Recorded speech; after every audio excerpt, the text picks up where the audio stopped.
મિત્રો આજના વિડીયોમાં આપણે લઈને આવી ગયા છે અમુક જેવા મુખ્ય સમાચાર જે આવ્યા છે તે મિત્રો આપણે આ વિડીયોમાં જાણવાના છે। તો સૌપ્રથમ તો આજનું જી ન્યૂઝ ગુજરાતની આ યુટ્યુબ ચેનલમાં આપનું સ્વાગત છે। મિત્રો આ વિડીયોમાં અમુક 5 જે સમાચાર છે જે હું તમને જણાવવાનો છું કે જે ઓઇલ પામના વાવેતર માટેના જે ખેડૂતોની સહાય આવેલી છે તેના વિશે હું જણાવીશ। ખેડૂત પાસે ફસલો ઔષધિ કેન્દ્ર જે છે તેની વાત કરીશ, વરસાદની સ્થિતિ શું છે તેની વાત મિત્રો આપણે કરવાના છે, અને બીજું તો કે ખેડૂતોની લોનની માંગ જે છે તેની માંગ છે તેની વિશે પણ હું તમને જણાવવાનો છું।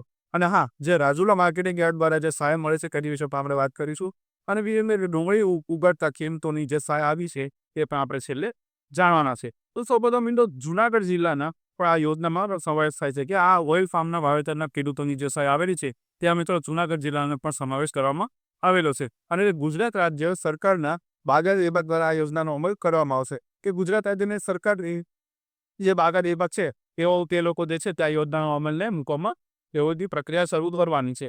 તો પોઈન્ટ પામમાંથી મળતું પામોલિવ ઓઇલ અને પેકેટ ફૂડ સાથે બનાવવા માટે વપરાય છે, જ્યારે લાંબા સમય સુધી બગડતું નથી। મિત્રો આ જે ઓઇલ પામ આવે છે તે મિત્રો જે આપણે બહારની અમુક વસ્તુ જે ફાસ્ટ ફૂડ ખાઈએ છીએ મિત્રો તેમાં ઘણી પ્રકારની રીતે તેનો વપરાશ કરવામાં આવતો હોય છે, કેમ કે તે તેલ છે મિત્રો તે લાંબા સમય સુધી બગડતું નથી। તો જે બહારના પણ જેઓ દુકાનદારો છે જેઓ ખાદ્ય પદાર્થ બનાવતા હોય તેઓ મિત્રો આ પામોલિવ ઓઇલનો ઉપયોગ કરે છે।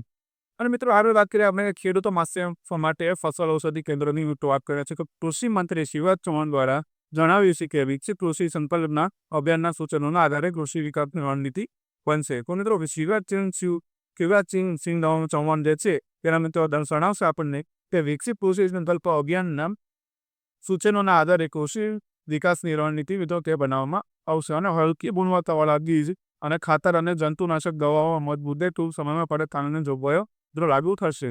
તો મિત્રો આજે માર્કેટમાં હલકી ગુણવત્તાવાળા જે બીજ બહાર પાડ્યા છે અને ખાતરો અને જંતુનાશક જે છે દવાઓ કે હલકી ગુણવત્તા ધરાવે છે તેનો કોઈ ફાયદો થતો નથી, તેને મિત્રો ટૂંક સમયમાં તેના સામે કડક કાનૂની પગલાં ભરવામાં આવવાના છે। મિત્રો જન ઔષધિ કેન્દ્રની જેમ ફસલ ઔષધિ કેન્દ્રો પણ ખોલવાયેલી યોજનાઓ શરૂ કરવામાં છે। જેવી રીતે મિત્રો જન ઔષધિ કેન્દ્ર છે તે મિત્રો જેમ ફસલ ઔષધિ કેન્દ્રો પણ મિત્રો જે છે તે ખોલવાની યોજનાઓ શરૂ કરવાની માંગ મિત્રો મુકાય છે। મિત્રો આગળ આપણે વાત કરીએ કે વરસાદની સ્થિતિ શું છે, તો મિત્રો સૌરાષ્ટ્ર સહિત ગુજરાતમાં વરસાદનો જોર જે છે તે ઘટ્યો છે। મિત્રો ઘણા દિવસોથી તમે જોયું હશે લગભગ અઠવાડિયાથી કે મિત્રો હાલ બધી જગ્યાએ વરસાદનો જે તે શાંત માહોલ દેખાઈ રહ્યો છે કે વરસાદ બધી જગ્યાએ ખૂબ જ ઓછો વરસી રહ્યો છે। પરંતુ મિત્રો 12 જુલાઈથી ફરી વરસાદ વધવાની શક્યતાઓ દેખાઈ રહી છે કે 12 જુલાઈ પછી જે અમુક જિલ્લાઓ છે ત્યાં મિત્રો વરસાદ ખૂબ જ વરસી શકે છે એવી શક્યતાઓ ખુલ્લેખુલ્લે દેખાઈ રહી છે। તો છેલ્લા 24 કલાકમાં 153 તાલુકાઓમાં વરસાદ નોંધાયો છે પરંતુ માત્ર 12 તાલુકામાં 1 ઇંચથી વધુ વરસાદ પડ્યો છે। તો અમુક એવા 12 તાલુકાઓ છે જ્યાં મિત્રો 1 થી 1 ઇંચથી વધુ વરસાદ પડ્યો છે, અને છેલ્લા 24 કલાકમાં મિત્રો 153 તાલુકાઓમાં વરસાદ નોંધવાની શક્યતાઓ ખુલ્લેખુલ્લે દેખાઈ રહી છે। પરંતુ આપણે વાત કરીએ કે ખેડૂતોની લોન માફીની માંગ વિશે, તો ખેડૂતો દ્વારા પાક ધિરાણ લોન ઓટો રિન્યુ કરવાની અને દેય માફીની માંગ પણ કરવામાં આવી છે। એની તો ખેડૂતો જે છે કે તેઓ ઘણી વખત લોન અને જેઓ લઈને તેઓ માફીની લોન લે છે અને તેઓ ખૂબ જ દેવામાં આવી છે, તો તેના વિશે મિત્રો ખેડૂતોએ લોન માફીની માંગ પણ કરી છે કે તેના દ્વારા પાક ધિરાણ લોન એટલે કે ઓટો રિન્યુ કરવાની અને દેવા માફીની માંગ ખેડૂતોએ કરી છે।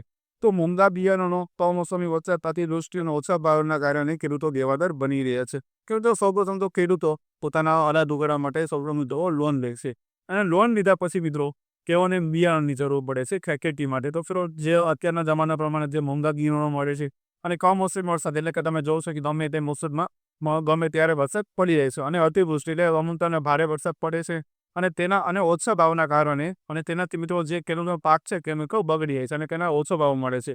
તો ઓછા ભાવના કારણે જે છે ખેડૂતો તે દેવાદાર બની ગયા છે। વાત કરીએ કે રાજકોટની જે માર્કેટિંગ યાર્ડ છે તેને મિત્રો તેના દ્વારા અમુક જે સહાયો કરવામાં આવી છે કે રાજકોટ રાજુલા તાલુકાના ખેડૂતોને તાલપત્રી એટલે કે ₹600 એકમ અને બેટરીવાળા દવા છંટકાવ પંપ 800 એકમો વિતરણ શરૂ કરે છે। મિત્રો રાજુલા તાલુકાનો જે ખેડૂત જે માર્કેટિંગ યાર્ડ છે તે મતલબ ખેડૂતોને તાલપત્રી એટલે કે ₹600 પર એકમના ભાવે મિત્રો દેશ અને બેટરીવાળા દવા એટલે કે છંટકાવવાળા પંપ તે મિત્રો ₹800 પર એકમના વિતરણના પૈસાથી વિતરણ શરૂ કરેલું છે। તો મિત્રો આ યોજના જે છે તે રાજુલા તાલુકા અને આસપાસના ખેડૂતો માટે તે છે ઉપલબ્ધ કરવામાં આવી છે। તો આગળ આપણે નવી વાત ડુંગળીના ઉગાડતા ખેડૂતોને સહાય નવી કરવામાં આવવાનું છે। મિત્રો ડુંગળીના નીચે ઊંચા ભાવના કારણે ખેડૂતોને થયેલા નુકસાનને ઘટાડવા રાજ્ય સરકારે જે છે તે ₹124 કરોડની જાહેર કરી છે. મિત્રો જે પણ ખેડૂત મિત્રો જે છે તે જે ડુંગળીનો ઉગાડ કરે છે તો તેઓ મિત્રો તેના નીચે ભાવના કારણે ખેડૂતોને ઘણા આર્થિક નુકસાન થાય છે. એના ઘટાડવા માટે રાજ્ય સરકાર જે છે તે ₹124 કરોડના મિત્રો સહાય જાહેર કરી છે. અને હા, પ્રતિ ક્વિન્ટલ 20 કિલો રૂપિયાની 40 રૂપિયાની સહાય મિત્રો થશે. એટલે મિત્રો પ્રતિ ક્વિન્ટલ એટલે કે ₹20 કિલો ₹40ની સહાય કરવામાં આવશે.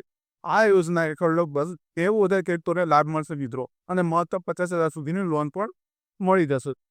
એટલે આ યોજના હેઠળ જે છે તે લગભગ 90,000 ખેડૂતોને તેનો લાભ મળવાનો છે, અને વધારેમાં વધારે 50,000 સુધી જે છે તે તમને મિત્રો સહાય કરવામાં આવશે સરકાર તરફથી.